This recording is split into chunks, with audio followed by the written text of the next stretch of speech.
Hey, hey, hey, it's Lette. Welcome to Let's Create. How are you guys doing today? So, I wanted to share this table I made out of cardboard. Yes, that's what I said. You can see me putting all the different size boxes together. And now, let me tell y'all what made me think of this. Okay, so I love Pinterest. I have several boards.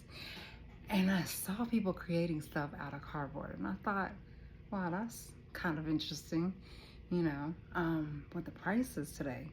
I was looking for a table just to put, like, when you come in, you put your mail down, keys out of your hand until you get settled. Um, and I saw a bunch of tables, but I, number one, didn't want to pay $70 for what they were asking for. Um, and I didn't see anything that I really like. I wanted drawers.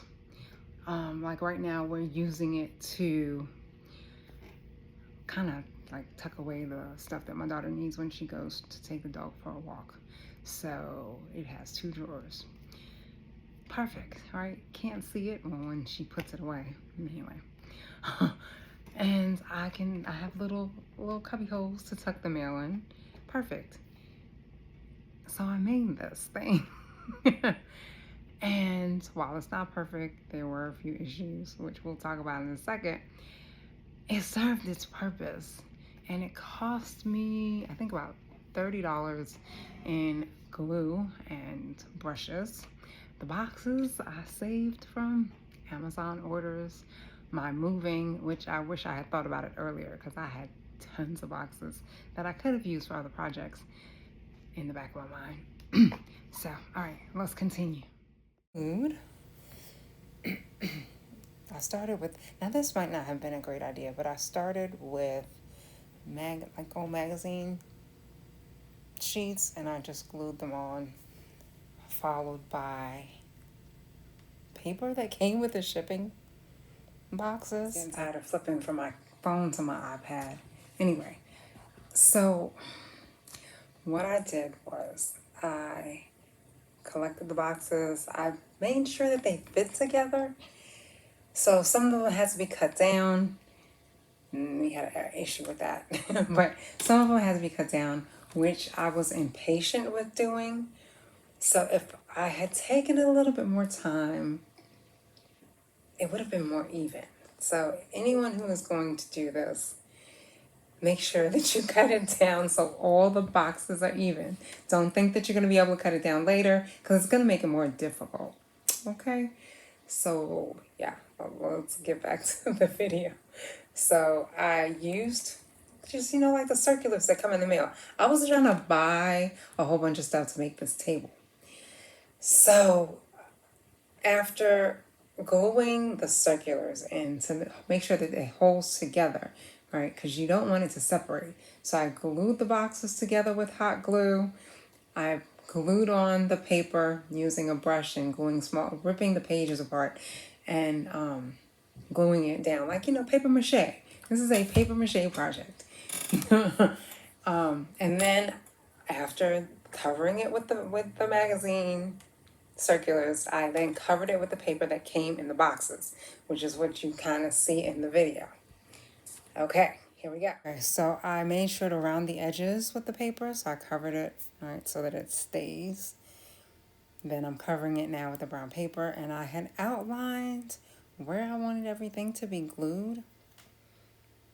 Okay, so now we're transitioning to from the brown side. I had this white paper, and I thought, okay, the white paper needs to be underneath the final sheet. So now I've covered it now with the white. I did a lot of covering, right? That was the back of it.